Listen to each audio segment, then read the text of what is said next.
Hello and welcome to the Contrarians. This is the only show on Sky or anywhere else where we truly involve you, the viewers, by reading out your tweets and emails.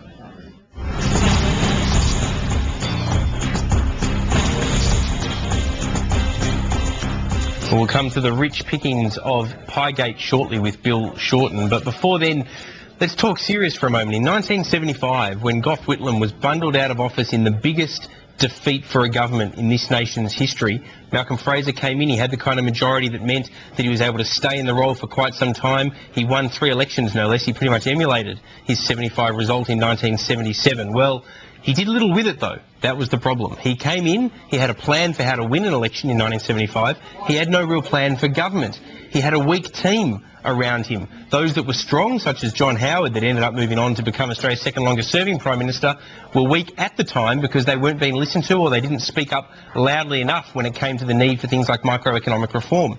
History looks like it's about to repeat itself. We have a situation where, and the two of them would hate the comparison, but it looks like Tony Abbott risks emulating the performance of Malcolm Fraser, somewhat of a different Liberal to himself, in terms of what job he does as Prime Minister, unless he lifts his game. We are in a genuine situation here where the opposition knows what it's against, it just doesn't know what it's for. Tony Abbott is a very successful opposition leader. What we don't know yet is what kind of a Prime Minister he'll make, and the evidence so far, unfortunately, is that he may not be a particularly good one unless he makes changes to his front bench. There are a round of people on the back bench as well as coming into the next election that are very good, but unfortunately a lot of the people on the front bench aren't so good. I've written about this before. We have a policy problem here where the opposition is claiming that it will support the NDIS out of consolidated revenue. It's going to continue to have the super increases, all without funding mechanisms to pay for it. Unless Tony Abbott seriously thinks about embracing things like GST changes, genuine industrial relations reform, the idea of wider tax reform, which economists keep calling for. Unless he does all of this, he is going to emulate Malcolm Fraser. He may not be a smaller Liberal like Malcolm Fraser, but he's going to be as bad a Prime Minister. He needs to lift his stocks, and we need to see it before the next election. He's going to win handsomely. There's almost no doubt about that. But what he does with that victory will define what kind of a legacy he has.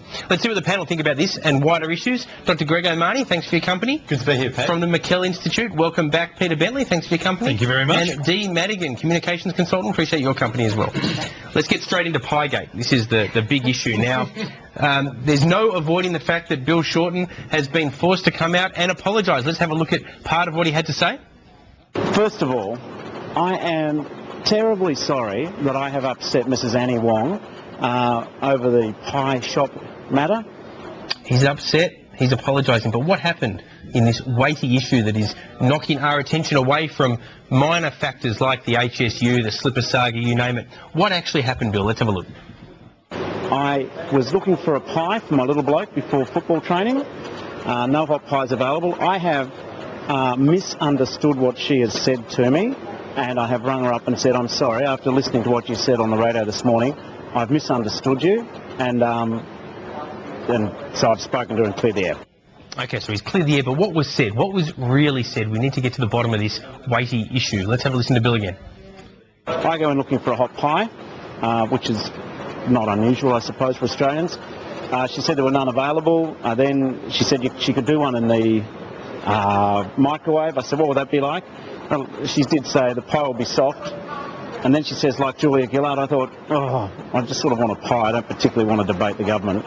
But what I now accept, and that's why I've unreservedly apologised to Mrs. Wong, is she was saying she likes Julia Gillard. She wasn't saying that the Prime Minister was soft like a pie.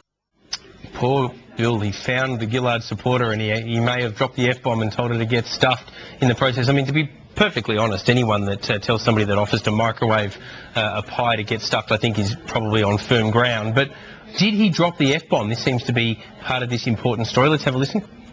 No, absolutely not. And what about you will lose business or you will lose your business? I accept that when I walked out of there, I was unhappy because I'd wanted a pie and instead I thought I was having a political argument. But let me be unreservedly clear. It doesn't matter what the circumstances. I accept that I've upset this lady. It's been a complete misunderstanding, and on my part, not hers. And so now I appreciate that I've misunderstood her. I rang her this morning and I've apologised for the misunderstanding. Well, these are weighty issues of state, Dee Madigan. I mean, probably more significant here is that Bill actually found a Gillard supporter. Oh, he's on. He's lost a support, but he found one. Look, it's a media beat. I think it's a very slow news day when this is stopped. But look, she didn't speak English that well. It's a misunderstanding, and I hate soft pies. And he apologised, and that's how you apologise. Just get out there and say. What a statesman-like performance from Shorten. I mean, anyone who had any doubt about whether he could be a Prime Minister one day, just his granular analysis of the exchange, the mistakes he made. From a YouTube video, which would have passed almost without notice, to it now leading the news bulletins, I think at 6 o'clock this evening, we can thank Bill Shorten for addressing the issue. I think we have to wait and see, but if this is still flowing through to early next week, I think we seriously have to consider a royal commission to get to the bottom of this. But I doubt it'll be flowing through to early next week. God, I believe it is this weekend, Pete. Well, look, I was thinking about it. I was going to do a feature, actually. It's the kind of issue that, really does knock other things off the front page. I mean, the Oz Today has got a front page, Bagman seeks immunity to discuss the AWU case that has dogged the Prime Minister, exclusive by Hedley Thomas. But no point getting into minor issues like this. We've got to deal with Piegate first and foremost. Fair work review, I mean, workers' rights, where's that come in the equation? We've got to focus on Piegate. Things that matter, and you can get some good puns in there. Where's your sources? If he was a bit crusty. You can have a lot of fun. Well, Twitter's already jumping in and enjoying themselves. I mean, we've got a range of tweets that's come in. Bill Shorten apparently knows his behaviour is questionable, we're being told. Somebody made the point that at least it gets the attacks of Tony Abbott off the agenda, which is normally all that cabinet ministers tend to talk about. But my personal favourite is Bill Shorten manages to get more publicity over a cold pie than Swanee managed to get with his entire speech on Bruce Springsteen. I think he got a lot of publicity on it. That's true. So someone's saying here that Bill Shorten doesn't look like someone who says no to a soft pie very often, which I think is a little bit harsh. That's a little harsh. No. Well, I mean, as I say, I think if you say that you're going to microwave a meat pie, that's the worst of the worst. You can't do that. But I think the main thing is he was eating a meat pie. I can't remember which politician it was. Was it Kim Beazley or Peter Costello a few years ago? No, you weren't listening to our weighty analysis. He was getting it for his kids. I apologise. Well, this is why we need a royal commission. Well, this is why we need Nicola Roxon to continue with her legislation to try to stop people eating vile fast food, because Bill Shorten shouldn't be feeding his kid a meat pie. He should be getting something more nutritious. Salad and green tea. Kim Beazley's got to do with it. I mean, he never would have ordered a single pie. No, there was a politician in the early millennium that diet at one point. Made some derogatory comments about a sausage roll, and wasn't that right? It could have been, I don't remember it. And that exploded, and that was a full week of news. So I think at least Bill, even if it's just his son, is on the right side of the punters. It's a good start to the show. A tweet's come in that says, PVO, you've got 4 loonies on your panel, including you. Talk about out of balance. So thanks for watching. Appreciate your company. It's good to have you on board. Okay, moving on to other issues. Let's start with the opposition. The coalition is looking at, changes to direct foreign investment. Tony Abbott is at pains to point out at one level that he still likes foreign investment, at the same time as he's at pains to point out that he's sort of following the lead of the National Party, largely Barnaby Joyce, his good mate, in wanting to do something there as well. What's our view of this? I mean, is this them leaning to the National Party too strongly, do you think? I think it's a dog whistle of a policy, because it's basic. I mean, they're really going for that kind of inherent racism that does exist out there. It's not a policy, it's a discussion paper. It's that kind of thing, though, that sort of, we don't want foreigners to own the land, whereas Joe Hockey said, we need foreign investment. Don't accuse them of putting out a policy. I think for 30 years we've had a consensus which started with Hawke Keating, flowed through to Howard and Costello, and then continued by Rudd Gillard, that we need foreign investment. And this, while it is a discussion paper, is kind of starting to edge against that. But it's still saying we need foreign investment. Absolutely, but when you've got the Greens coming out, as I saw about an hour ago, and supporting this policy, you kind of start to question what sort of noises it's making. I think it's an issue that can make the coalition look pretty divided pretty quickly, given the different groups within it. There are hardcore nationalists saying Australian land for Australian farmers, and then there are people who are pro-investment, particularly foreign investment. I think the interesting thing about the discussion paper, what it's proposing, is pretty de minimis. I mean, it's basically saying already if a foreign government-owned corporation buys land, it goes to the Foreign Investment Review Board. It's saying if a foreign company buys land worth more than $53 million, that should go to the same review board. I don't see any problem with that. It adds a lot of red tape to small investors, I think. To hear a Labor supporter talking about concern about red tape, honestly, I can't even believe I'm having to listen to this. I think Greg raises a really interesting point. And when you actually look at the discussion paper, with the exception of dropping the tripwire from 244 million down to 15 million, which is a pretty radical move. The rest of it, I think most people would accept. It's actually the optics of this discussion and discussions and comments that Tony Abbott's made in the last week that are kind of quite different from the actual paper, and it's seen Peter Reith kind of come out this afternoon pretty vehemently smashing it, and once again I agree with you. I think the discussion paper makes a lot of sense, but it's kind of the optics that Peter Reith and others kind of seem to be worried about, which is interesting. Yeah, because I mean, you guys on the Labor side don't like an open debate about the issues. You'd rather it was all just locked in. I think it's great that there's an open debate, and it's good that the Nationals are coming out, and it's good that the Greens are supporting them. You know, it's always good to see within a political the party, agrarian socialists on the right and the Greens kind of coming together. But imagine having a broad church within a political party. It might actually result in more than a bunch of union officials representing the party in Parliament. Absolutely. But the interesting thing as well, I remember Joe Peterson used to come out, you know, a Queensland nat, and his response to attacks against foreign ownership of agricultural land was they can't take the land with them. And so, you know, we've seen over the years kind of a shift from, you know, a Queensland national that was very supportive of foreign investment to another Queensland national, Barnaby Joyce, who's very opposed to it. When you listen to Barnaby talk about it, he almost assumes that Australian farmers understand farming in a way that no foreign country or company can, which just doesn't bear out. The largest agricultural owner of land in Australia is a company called AAC, Australian Agricultural Co, and it's one of our biggest economic basket cases. It runs about 300,000 head of cattle and hasn't made a dollar for a decade. And I think some of the banter from the Nationals is a little bit overstated and way too patriotic. But the question is, will Abbott listen to it in government as much as he does in opposition? Anyone can understand an opposition leader at one level, you know, sort of playing both sides on an issue like this because he doesn't want to create divisions and turn himself into the issue. It's what he does in government that really counts, I suppose. Which I guess depends on what majority if he does win. Well, he's going to win. Well, you know he's going to win, let's be honest. I don't know that at all. He's going to make the Queensland result look like it was a tight run finish. But the issue is, unless Rudd comes back, of course, but the issue is, you know, what does he really do? I mean, he'll be able to govern in his own right without the National Party, you would think, but he will want to keep them on side the same way Howard did after the 96 victory, where he was in the same position, because he realised that one day, you know, he will need the Nationals, and that's exactly what happened to Howard. Absolutely. And I think you know, we can just hope in the national interest that sensible minds like Andrew Robb and even Joe Hockey can kind of... Well, I think on this issue, you know, they have a much more nuanced view and are broadly supportive of the current policies. And as you say, there might be some tweaks, but we won't kind of see this kind of patriotic nationalist sort of resurgence that is pretty worrying. Well, but by the way, I mean, I think we have every right to question whether foreign companies own Australian land. I mean, there's been a big issue in Northern Africa of Middle Eastern companies buying up land there to basically provide food for Saudi Arabia. And some of those companies are pretty nefarious entities. You'd hate to think that companies like that would start owning large tracts of land here. But I think that, again, it's kind of the facts and the optics, and I've seen figures 94% of Australian agricultural land is Australian owned or majority Australian owned, and when we kind of look at concerns with Chinese state-owned corporations, China's actually 9 out of the top 10 in terms of foreign investment in Australia, so it's kind of not as big an issue as... It's like as asylum seekers, I think. It's just one of those things where the facts don't bear it out. All right, hold that thought. We're going to take a commercial break. Listen, Sport has tweeted in and says he's a lefty. He doesn't like anything you say unless you say how great Wayne Swan is, even if he does quote Bruce Springsteen. He goes, PVO is a nobody. Why did he get his own show on Sky? Liberal hack. Listen, Sport, I've got 3 shows on Sky. You're watching Contrarians. See you shortly.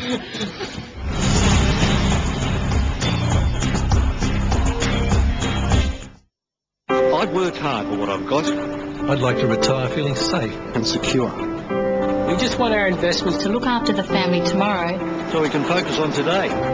If there are opportunities to get more investments back on track, I want to know about it. With the strength of Colonial First State behind you, wherever you stand on investing in super, we have options for you.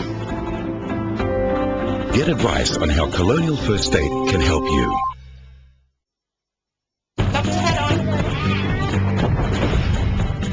Just across here. They're moving us back behind the checkpoint. Done. Hold it. Okay. Done. Go, Open Universities Australia brings over 20 leading universities and partners together online. You won't just make do, you will do. I'd been thinking about getting private health insurance for a while. Then, when I got around to doing my tax return, I realised that by taking out health insurance, I could actually be eligible to save on my tax. One called a Choosy, and my health insurance is sorted. And I'll no longer have to pay the extra tax. Choosy makes it easy to compare, choose and buy from a range of health insurance brands. As usual, I'm running a bit late. It seems I always leave things to the last minute, like getting my health cover organised. A girlfriend mentioned to me that because I'm over 30, I'd get stuck paying high premiums if I didn't take out cover soon. A quick visit to the Choosy website changed that. Choosy will give you the information you need to choose the right health insurance cover for you. Thanks to Choosy, I now have health insurance with the benefits I need. And my cover means I no longer have to pay the Medicare levy surcharge.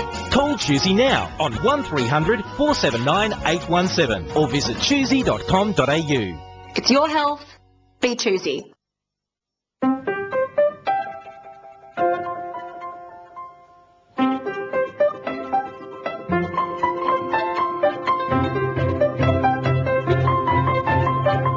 From creating cutting-edge healthcare solutions that help doctors cure people,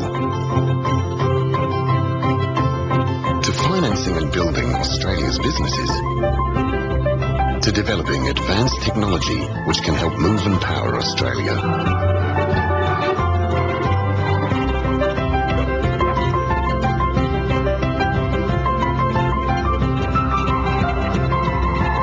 That's the difference two letters can make.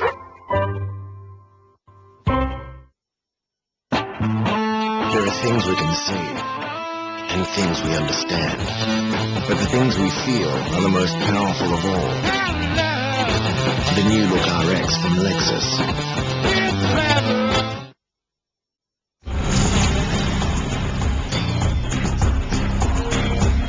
Welcome back. Well, Listen Sport couldn't help himself. He's tweeted in. He says, "Thanks, mate. 3 shows too many. I'm not a lefty. Voted for Howard 2 elections ago and vowed to never do it again." Listen, Sport, if you vow to never vote for the Conservatives again, that kind of makes you a lefty by definition. Anyway, you ever think about that? We're going to take a look at what's making news with the headlines.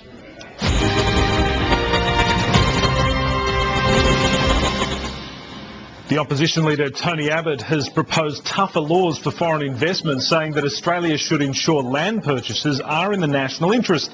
The proposals include plans for a public register of foreign land holdings and a public register of foreign business holdings over $15 million. Treasurer Wayne Swan has criticised the plan, saying that it sends confused messages about what the Liberal Party stands for. Australia has claimed another Olympic silver medal, this time in the kayaking, with 18-year-old Jessica Fox coming second in the slalom event. In the cycling, Anna Mears and Carly McCulloch have won bronze in the team sprint after a drama-filled race in which China was relegated from the gold medal. Australia is now sitting 16th in the overall medal tally. Former UN Secretary-General Kofi Annan has resigned as the UN Arab League Special Envoy to Syria. Mr Annan says that a lack of united international pressure makes it impossible for him to push for a political resolution. Meantime, a top UN official says that the main battle for the Syrian city of Aleppo is about to begin as the rebels start using tanks and other heavy weapons for the first time. The man known as Captain Emad has had his visa cancelled and will no longer be able to return to Australia. The Department of Immigration launched an investigation into Ali Al-Abbasi after he was accused of being an organiser of people smuggling while living in Canberra. The decision takes effect immediately after Miss Al-Abbasi is currently overseas, and the cancellation means that he has no valid visa to return to Australia. A man has faced court in Adelaide today over the stabbing death of a 34-year-old man at a unit block in Pasadena last night. Police say that 5 men were involved in the incident, believed to have started over a drug debt. Lawyers for the accused, Thomas Kavanagh, asked that he be considered for home detention to live with his father. But prosecutors say that they'll oppose bail because the murder weapon has not yet been found and the accused may interfere with witnesses. The court was also told that the charge may be downgraded because Kavanagh may have acted in excessive self-defence. He was remanded in custody ahead of a bail application next week. In sports, St Kilda can break into the AFL's top 8 with a win over Collingwood tomorrow night.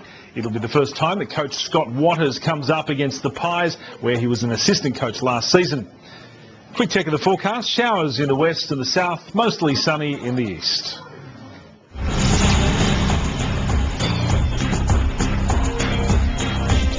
Welcome back. You're watching The Contrarians, where I'm joined by Dr. Greg O'Mahony, Mr. Peter Bentley and Dee Madigan, and we've been talking about a range of issues, including Piegate, but we are going to move on from that, I assure you.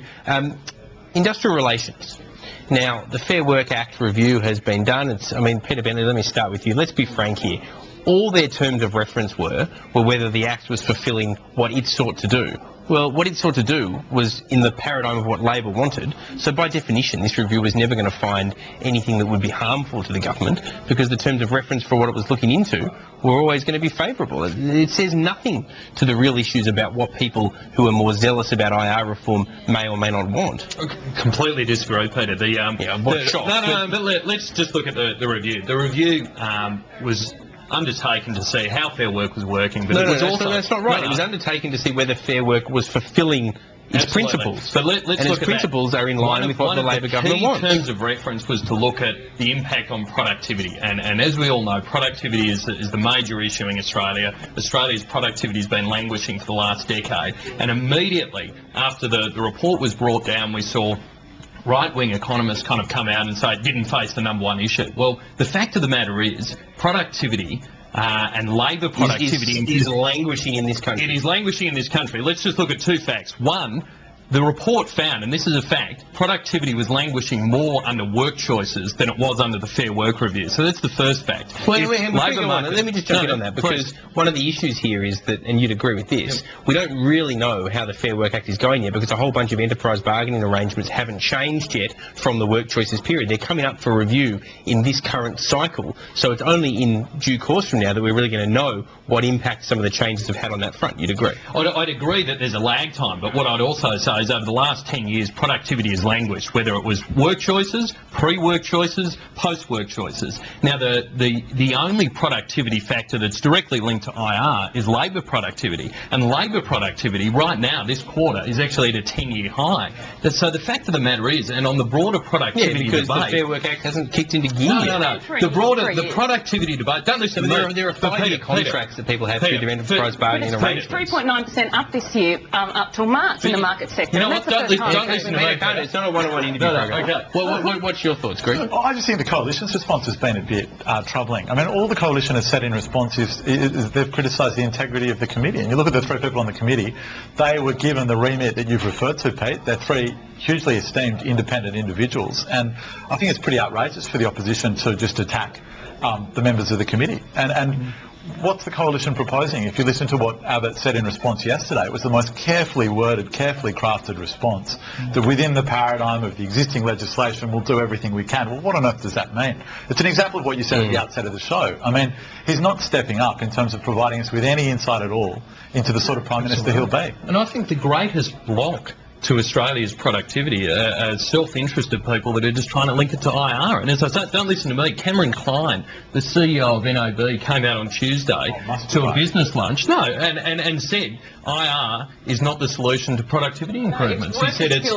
infrastructure, it's R&D. Even Bill Shorten agrees that it's one of the solutions. It's one of 20, absolutely. But this is who do you support on this, Klein or Shorten? They're saying similar things. They're saying very similar things. They're saying it's wanting a mix, and that's what I believe as well. But when we have a constant debate that's saying the only way we can improve productivity is through IR reform, we're going to be I don't think anyone is saying that the only way that we can improve productivity is through IR absolutely reform. are. That's the ultimate straw man argument. Nobody is saying the only way to improve productivity is through IR reform. All that we're having an argument about is the extent to which within the mix. A very valid point. Very valid point. And both Cameron Klein, Nicholas Gruen from Treasury, anyone that spends any time looking at these figures will tell you that while I agree, Peter, it's part of the mix, it's 9 out of 10, or it's 18 out of 20. It's infrastructure, it's education, it's skills, it's R&D, the list goes on. These are the factors that we need to be looking at. And these are, the experts, whether it's Roy Green, the Dean of UTS, or whether it's Nicholas Gruen from Treasury, are pulling their hair out because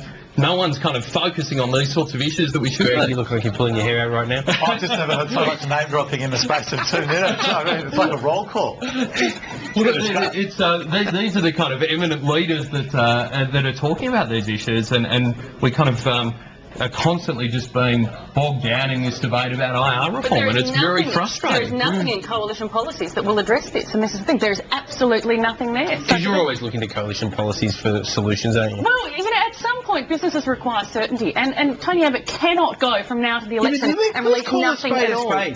Dee Madigan only wants to see more detail in Liberal policy because she hopes that Labor can then smash it, not because she wants to see more detail in Liberal policy. I think Australia deserves to know what they might be doing. I do too, but your motive is driven by your desire for them to motive is driven by have ideology, problems. absolutely, because I don't think it'll work for Australia. Yeah, and that's why Tony Abbott's not doing it. It's people like you that are just looking to unpick the problems that are the reason that he's been so weak on this, and people like me that would actually like to see the policy are being disadvantaged because of it. We're going to move on. The Olympics. Australia's got as many gold medals as New Zealand. It's embarrassing to say the least. Greg O'Mahony? Yeah, you'd think it was the Winter Games, looking at our medal tally. But yeah, I mean, one thing we've produced a lot of this week is tears. I've never seen so many tears, particularly poolside. And I think the sight of a silver medalist bawling at winning is just outrageous. Well, they didn't win, that's the point, Greg. They came second. That's absolutely fine, Pete, but it's a silver medal in Olympic Games. This is like Australia at the moment, this sense that we're somehow entitled to win, and when we don't, we're just going to whinge, and you get that up in the community. Imagine having a competitive spirit where you want to do the best you can. No, but where people don't appreciate what you actually we should tax it, Dee. We should tax it. I mean, if they don't get gold, they get taxed. Okay, but when or they have to hand back their Olympic funding. What about that? Which, by the way, has been sliced and diced by this government. It's the reason that we're not getting the gold medals. Well, there's been a bunch of excuses. What about the... Oh, God, I'm going home.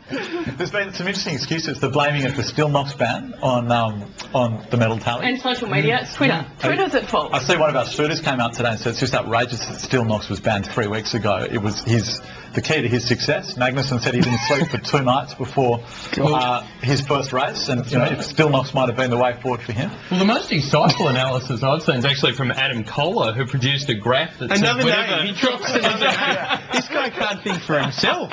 He's got to start having his own ideas rather than plagiarise other people. Well, if I can channel, whenever the Australian dollar is high, Australians' Olympic medal tally count is very low. So, and who said that? I'm not going to mention the name again. Adam Kohler. Did anyone confirm it or reject it? Or? No. Okay. It was just out there, and I thought we'd just throw that out there for the contrarian viewers today. That's great. How are you finding Olympics, Pete? Well, the problem is the timing. I wish that they would have changed the timing of the events over there to suit us, because I'm sort of falling asleep trying to watch it, or I can't be bothered to get up if I set my alarm. It's. I've had no TV for 3 days because Telstra is just awesome. What's happened to you, Stephen? The tree loppers cut the cable. Actually, I shouldn't have asked because I actually didn't care. We're trying to run a program here. Okay, before we go to a break, do we have to go to a break? I'm just getting told I've got to take a break. No? Okay. National Disability Insurance Scheme. Now, I realise this is news that has continued for a while now, but there is a standoff there. We'll be asking Campbell Newman about it on Australian Agenda on Sunday when he joins us. Don't miss that. But the NDIS, as a pair of kind of Labor lovers, do you guys at least accept that it's a bit rich for the Prime Minister to try to basically imply that if you don't back her scheme, you have a problem with the disabled? There are different ways of doing things, and the levy that's being proposed by Campbell Newman is the same levy idea that Bill Shorten initially had. I don't think it's good enough to turn around and just try to accuse state premiers of being heartless bastards just because they didn't support one particular model going forward. I think when you've got the situation with Campbell Newman where he's funding court cases for Clive Palmer and not stumping up for the NDIS, you can accuse him of being heartless.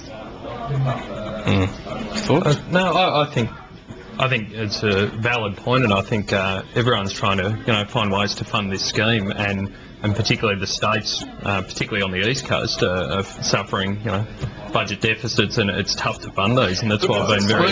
Hold that thought. I want to take a commercial break, but I actually want to spend a bit of time looking at this, because there's a whole range of processes that are being talked about here. There's the Gillard formula, which doesn't involve long-term funding yet, but at least has trials in the mix. There is the formula of Newman, which involves a levy, or there is the consolidated revenue argument from the Feds, which is what Tony Abbott's running with. All very different, all with very different positive and negative implications. We'll discuss it when we come back. You're watching Contrarians.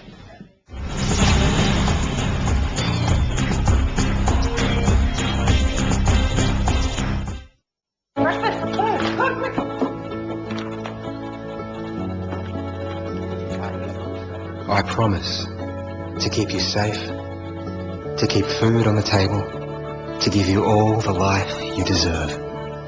The promise you make to care for the ones you love is the most important promise you'll ever make. An Insurance Line Income Protector Plan can help you keep that promise.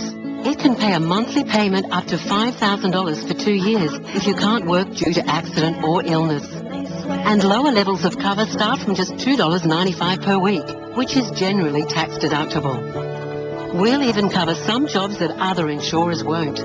And if you ever change your job or get a pay rise, you can apply to change your level of cover. You can choose either fortnightly, monthly or annual payments. And if you pay annually, we'll even give you 1 month's cover, absolutely free. You can apply in minutes without the need for a blood test or medicals. You'll also get a full 30-day money-back guarantee, so you can make sure your plan is right for you.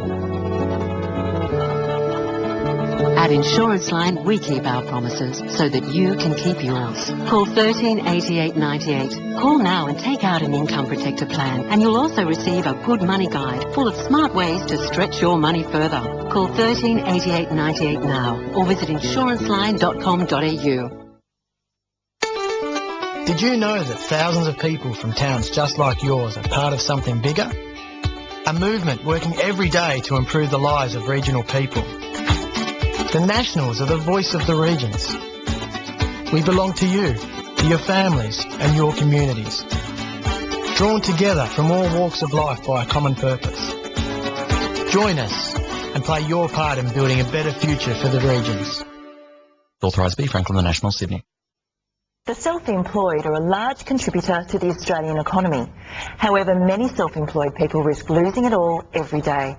Now, what's the problem here, Tim? Self-employed people don't have leave and sick pay entitlements, which is a real concern if they get injured or ill and are unable to work for a while. So what's the solution? Self-employed people continue to turn to income protection. So if they're unable to work due to accident or illness, they could receive up to 75% of their income whilst they're recovering. But isn't income protection expensive? It can be, but not with the Insurance Line Income Protector Plan. Lower levels of cover start from just $2.95 a week. Anyone aged 18 to 55 and working more than 20 hours a week can apply. Thanks, Tim.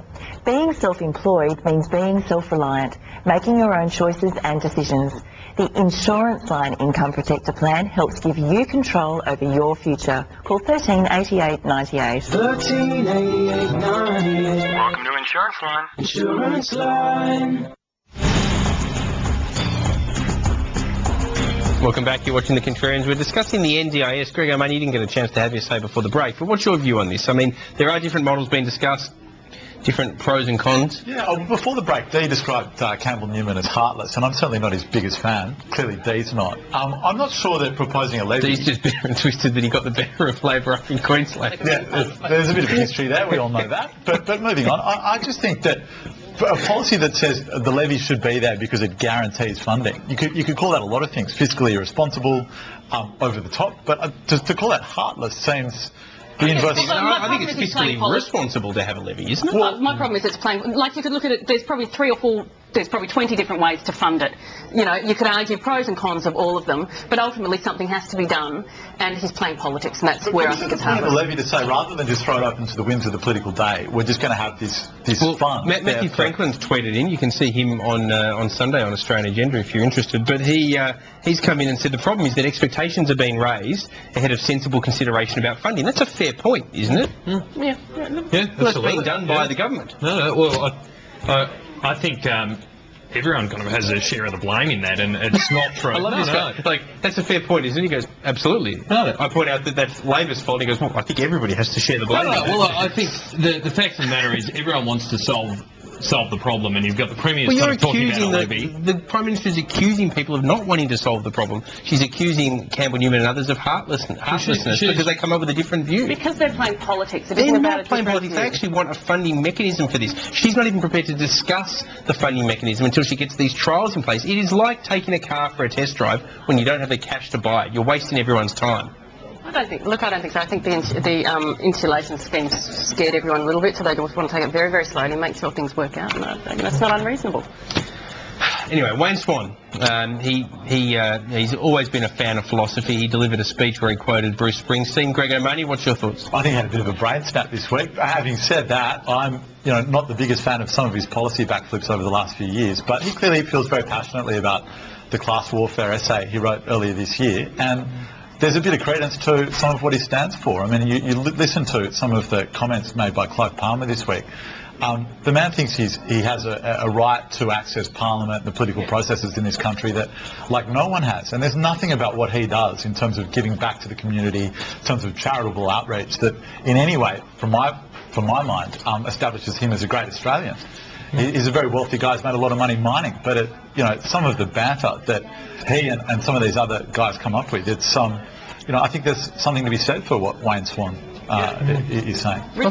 I think it was a media coup. If Wayne Swan had just gotten up on Wednesday night and given a speech bashing the mining billionaires and saying we should have an equal society, we would have got page 10 if he was lucky, particularly in the week of the Olympics. So sort of inserting the Bruce Springsteen angle was a media masterstroke. Yeah. Well, it was, and this is. You really think it was a masterstroke? No, well, I think it was a clever call, and the I think YouTube video, him and a lead slap. The YouTube video, I'm not going there. I think it was. It's daggy, but it comes across as authentic. It doesn't feel like it. So even if it's not authentic, it comes across that way. That's the key element. I think it is, and I think it has been. His narrative has been consistent all the way through. That sort of rich public interest groups shouldn't be trying to affect public policy. And we're talking about it now, and I think if he, as I say, just given the speech and that was it, and hadn't kind of shown us his Springsteen records and had his Led Zeppelin t-shirt on, then we may well not have been. So.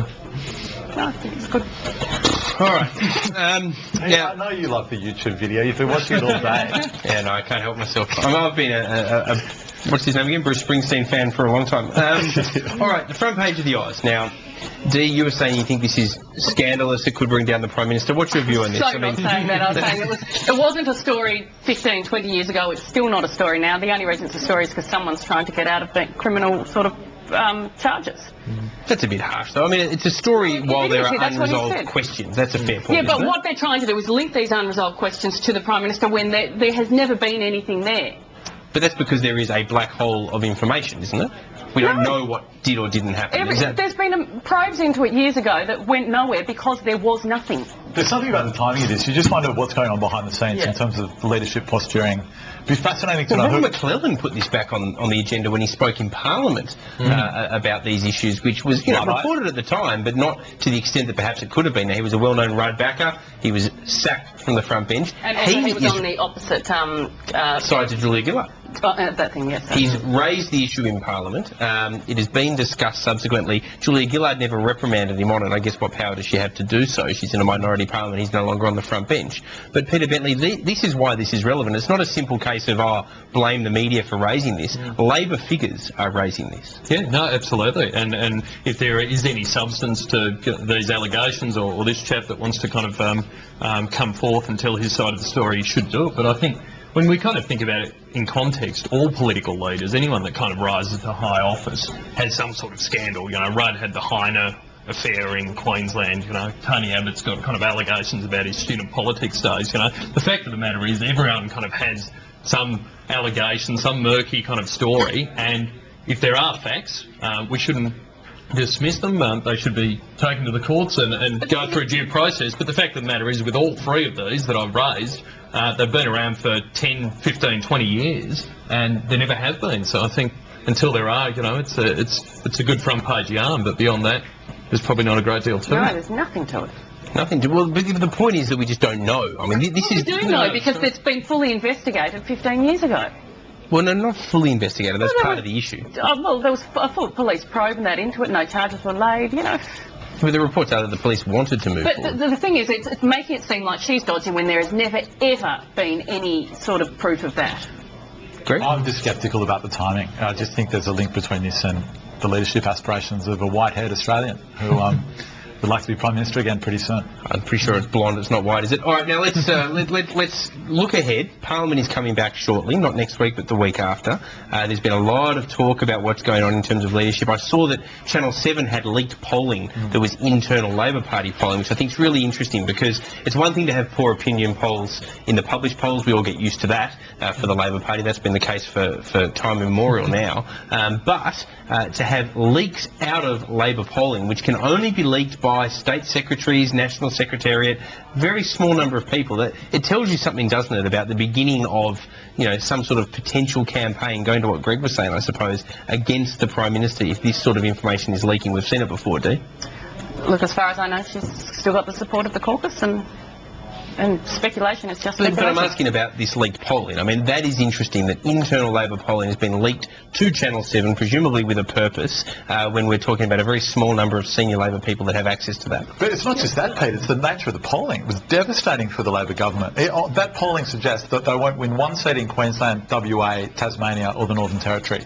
That's going to focus the minds of... It's really going to create a bipolar country. I mean, they won't have many seats in the other states too, it should be said, but it's a difficult situation, Peter Bentley, to come back from, isn't it, if you don't have political representation. And look at somewhere like Queensland. They're not only going to, according to this internal Labor poll, not have representation federally, but they've barely got a handful of seats at a state level. Yeah, it's diabolical, and as you say, the loss of kind of connection with the community and infrastructure and all those sorts of things are terrible, and I think we've seen this in published opinion polls, we've seen this in this leak polling, which has basically shown the same sort of thing.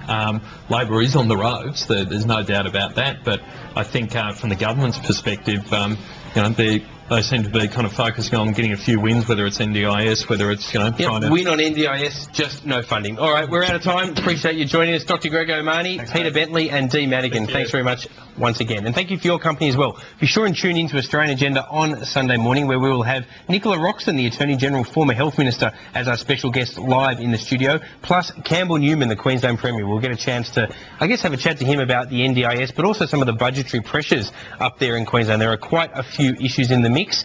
Well worth watching. Thanks for your company. I'll see you then.